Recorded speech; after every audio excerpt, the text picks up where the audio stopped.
How would you go about establishing a speaking career? In career, there's different organizations, right? You can go to like one. I like to recommend people is like the National Speakers Association. They usually have chapters in different cities and stuff, but you can go and learn. Right? I think that that's one of the big things. Toastmasters is a great way to do it. If you're older, you have like a profession, you have some type of skill. Try to get like a TED talk. That's next on my agenda. Just get like a local TED talk here in Houston. Those are short, 10 inches or less typically.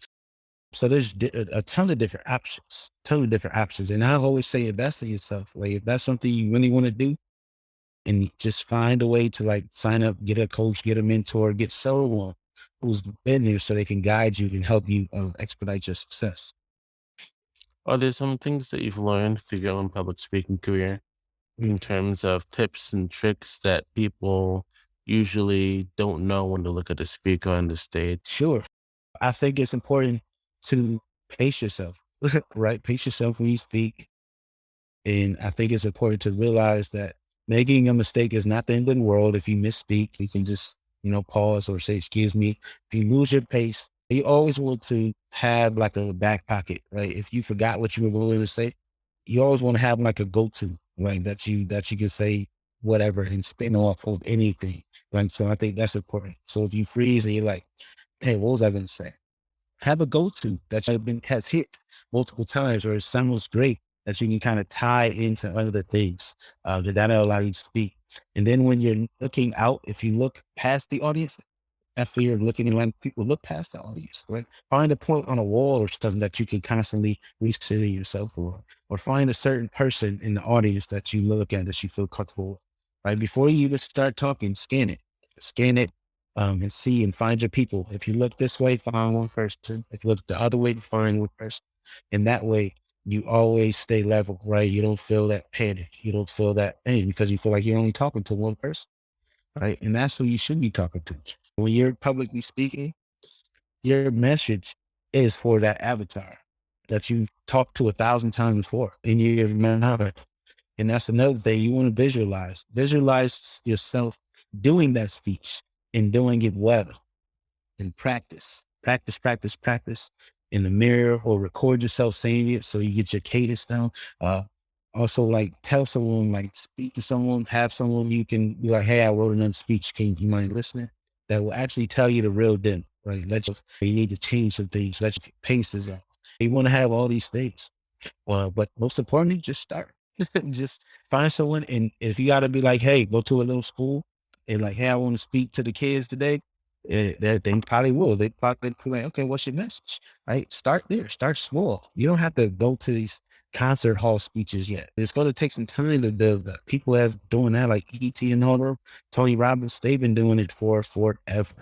It's very rare that you're just going to magically ascend like out of the gate, right? Start small, build yourself up, realize success is gradual. You're going to make mistakes, but as you said earlier, it's lessons in that, right? Your baseline is different once you mess up. And then once you mess it up, you realize it's not the end of the world. You know?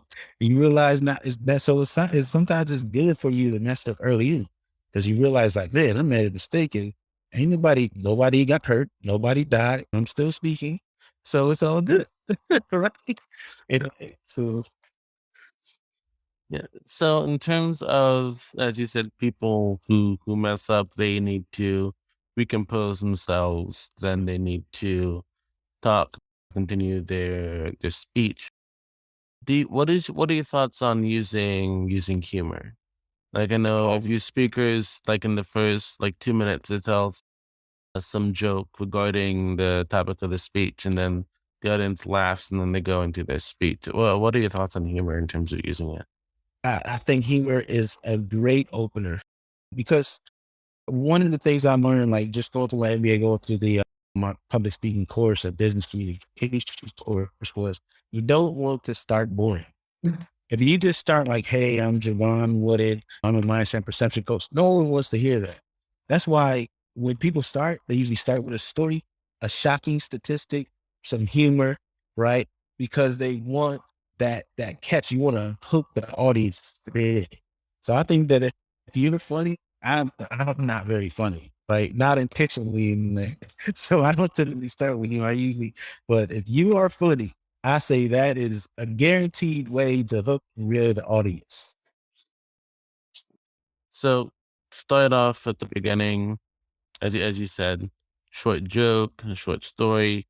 Then after that, make sure that you found your people and that you're looking at that across the audience. Make sure that you pace yourself. And whenever you pace yourself, do you pace yourself to the people that you're looking at, or do you pace yourself to the entire audience? So when you're pacing yourself, you just want to make sure you're not rushing through what you're saying, right? You need to be clear when you're speaking. You need to make sure that you're understood. And then you want to make sure that you're giving yourself time to breathe, because we know, like, if we don't get enough breath, you start to trail off a little bit as you speak because you're trying to, get it all out there. Mm. So you want to pace yourself where you'll be clear, your voice is projecting properly. You want to pace yourself where you're catching your breath. And then you want to also use like head movements, right? You don't want to stand there stiff. You want to make sure that you're in strong positions, power positions, make sure your posture is upright, and also make sure like you're using hand gestures, because a lot of people that keeps them engaged. If you're just standing there looking like a bored, people are going to start looking elsewhere. So you want to make sure you use everything that you have, right? Slides, props, whatever you have to keep people engaged. But most importantly, you want to make sure that they hear you and you sound confident when you're speaking. So, in terms of sounding confident and also pacing, would you say that if you're nervous just starting out, would you say that speaking slower is better, or would you say find your pace and stick with that? Yeah, I would say one, if you're nervous, that's one day it's not be nervous or you're excited. That's the one thing you should do, right? If you come out and this is your first time speaking, you say, "Whoo, man, like I'm excited, right? I'm so nervous, right? I always get these butterflies when I come out. Seeing y'all and I'm just feeding off this energy, giving me butterflies, right? Use that to get them engaged, because now they've disarmed. And if you mess up, they're like, okay, that's just the nervousness, right? Naturally. So you want to go ahead and convey your feelings, right? First and foremost. And then when you talk about pacing, it's just really up to you, right? You always want to give the audience some energy. You don't want to put them to sleep, right? But a lot of times it depends on what you're doing. Like, is it lecture style? Are you teaching? Are you doing a TED talk? How are you doing? So the way you pace yourself has to match that, right? So like the commission speak I'm doing on Friday, I'm going to slow it down a little bit because I want time for applause. I want time for people to really ingest what I'm saying. I want time for them to all take it in. But if I'm doing a TED talk, I'm going to probably bring in more energy, right? So it's more exciting. It's more fast paced, right? It's like I'm giving it to them like, hey, I got 10 minutes to get this out. I want y'all to look at these slides and listen to me, right? So it depends on what you're doing, but all those things matter. If you're authentic, it's just going to come out how it needs to come out. It just always works, right? So all these keys don't give it, it's going to work out whoever you are, because people tend to gravitate when they notice that you're being genuine. However you speak, if you speak slow, they'll fine. Right? You might be good for lecture style. You just gotta find your niche for speaking. Motivational speakers, if you ever notice, a lot of them pause for a while. That pregnant pause they call it is important because it allows the suspense to build. They want to hang on every word. They want to know what you're about to say next. So you got to use all that. Use all that and find your own speed. Right? What works for you? Cause I can say, like, when I get excited, I know I start speaking a little faster, right? But people will feel that because they know I'm getting excited and I'm passionate about whatever I'm conveying. Okay. So make sure find your own pace. Make sure it's not too slow, not too fast, it's right in the Goldilocks zone. And also make sure to understand that Yeah. your audience is feeding off of what you put out there. So if you feel nervous, admit it. If you feel very excited, admit it. And then use that also as a hook to draw in the audience. And Yeah. then that way they have your attention and you have theirs. Okay. Has Yes. there has Exactly. there been a speaking gig where you would say nothing really landed? in the audience. You had an audience that you told a joke, it didn't really land well. You told a statistic and it was just flat. Has there ever been a time in your career that that's happened to you? Thankfully, that hasn't happened yet because again, I know that I'm not funny. So I don't do too many jokes, right? In my YouTube videos, how do people on the other side watching like, well, that was terrible. I'm doing the dad jokes, man. I'm throwing dad jokes out there. So people probably are now laughing on the other side of that camera, but it's all good. You got to have fun with it. You have to have fun with it. And one of the things I want to convey to listeners is sometimes when you're looking out there and you drop something, even if it looks like it didn't land, a lot of people are just internalized, right? They're just like, oh, wow, that statistic is crazy. Or that joke, maybe they're like just snickering, right? You may not see it. They might be on the way back. So I would say you don't have to really worry too much about that stuff, right? Don't really worry about the physical reactions. You just want to make sure that what you're making is valid, is important, and is you, authentically you, right? Speak about what you really want to share with the audience. That's all you have to worry about. So it's about being authentic to your Yep. your speech, your even the way in which you present in terms of if you use a slideshow or not, or you use props kind of thing. Yeah. Right. Right. Now, do you prefer to speak with or without a slideshow? Me personally, I prefer to speak without one.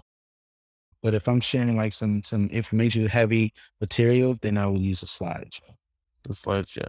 Yeah. And so do you think that because I've seen a bunch of speeches, it's usually on YouTube, and they have a person talking with a slideshow next to them. And it's very, I don't know, it's cringy feeling when you see the word on the screen and then you can see them looking at it and then they just say it to the audience.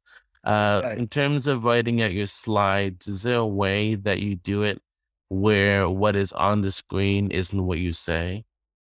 Yeah. If you're doing something that was going to be a long speech or long anything, I would put like reminders, put bullet points, like what did you talk in when speech? Just in lines. You don't need to put the whole speech out there. That's cringeworthy, right? You're sitting there, Ooh. yeah, yeah. But like if you like if that you may forget something, just put the bullet point. Just say like, oh, I want to talk about vulnerability here. I wanted to talk about forgiveness here. Just put that, and then maybe put some like even if it's just image, right? Images are cool because people see it. They're like, oh, that matches to what they're seeing. But it also could be a reminder for you, right? If you have a family who's like this, maybe you're talking about emotion, right? Or maybe you're talking about family. You have a heart. Maybe you're talking about love. So just you can use those too as your keys, right? And it also just provides a visual to reinforce whatever we're speaking for the audience as well. Because one thing you don't want to do is have really busy slides because it's hard for someone to pay attention to the slide in you. Right. So you want to make your slides, if you do have them, as plain as possible. Okay. And what about sharing the slides? Have you ever done that before? Sharing the slides after the speech Yeah, yeah. with the people? Yep. Yep. It depends on what it is. Like if I know it was information heavy, then I'll probably share it because people may look back and be like, okay, that's what they meant by that percentage point or something like that. Okay. So it's making sure whenever you speak that your slides have its generalities, but they are specific to you.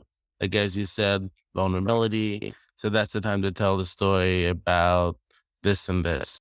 You have your forgiveness bullet point.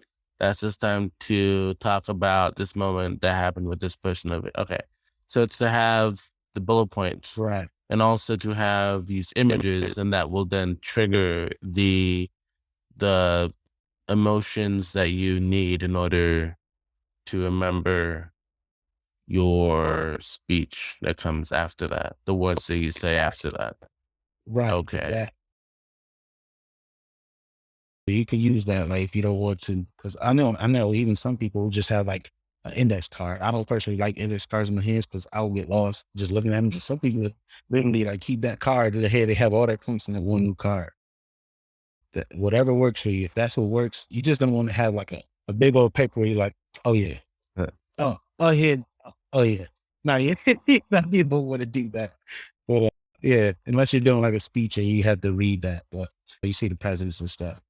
But the best thing you need to do is just try to remember as much as possible, but also have improv, be able to improvise with things and remember your key points that you want to speak about, just to make sure you hit those, right? However you hit it, you want it to land, you want it to be impactful. But if you've been practicing, it should come out naturally. Cool.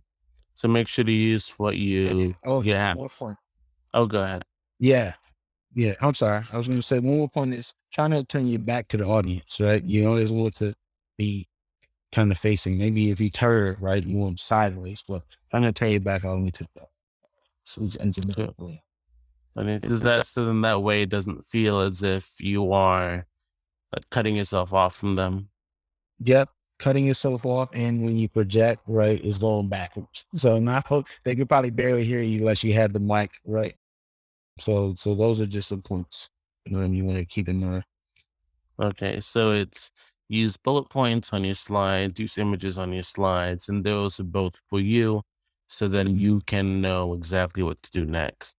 Also, it's to make sure that you are standing in front of your audience, you are moving your arms, being dynamic in a way that captures the audience's attention, and make sure that you always have eye contact with the audience, and Right. don't turn their back on them ever. Okay. Right. Yes. Yes, sir.